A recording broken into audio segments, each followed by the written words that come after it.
गंजाम जिला पलसरा निर्वाचन मंडली रे किछि दिन हेब पंचायत स्तरीय निर्वाचित प्रतिनिधि दल डिया पर्व जारी रही। बीजेडी समर्थित पंचायत स्तरीय जनप्रतिनिधि बीजेपी रे सामिल होता बेले यहाकु नै निर्वाचन मंडली रे तेजुछि राजनीति। उभय दल सांबादिक सम्मेलन जरिया विपक्ष में बयानबाजी करुछंती। बीजेडी समर्थित सरपंच मानक द्वारा होइतिबा उन्नयनमूलक कार्यर बिल बंद करने सहित विभिन्न प्रकार चाप पकाई बीजेपी समस्त दल में सामिल करुवा पूर्वतन विधायक श्रीकांत साहू अभियोग करिसेंती। बीजेडी अभियोग को भित्तिहीन कहिछि बीजेपी।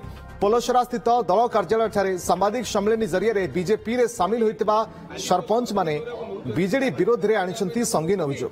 दल में गुरुत्व दिया जाउ नथिला, कणठेसा करी रखा जाउथला एवं पंचायतर उन्नति लागि समस्ते बीजेपी रे सामिल होइतिबा कहिसेंती जनप्रतिनिधि।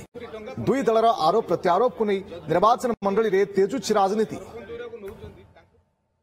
विजु जनता दल सरपंच मानक विभिन्न प्रकार हैरान करा जाउछि एवं सेमानकु काम करथिबा कामर बिल भी दउनाहंती एवं निजे स्थानीय विधायक मंत्री निर्देश दैछन जे कोनोसी परिस्थिति रे विजु जनता दलर सरपंच मानकर बिल होबो नाही कि जिला परिषद माने काम करबा नहीं। जिला परिषद फंड को मध्य अटका जाउछि, तेणु पंचायत समिति रे काम करबा सुजोग दिया जाउनी।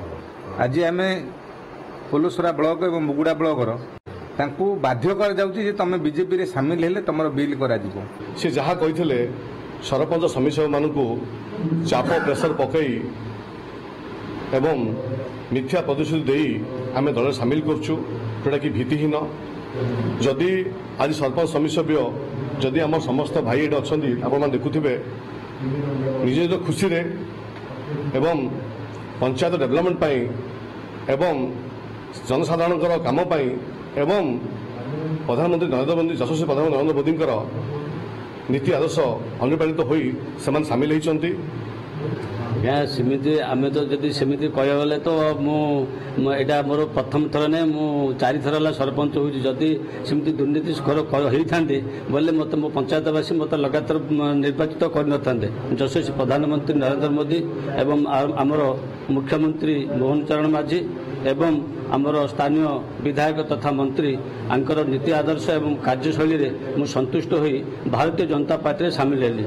एथिरे मते कौनसी के चाप पकेनी कि मते के बाध्यबाधित करनी।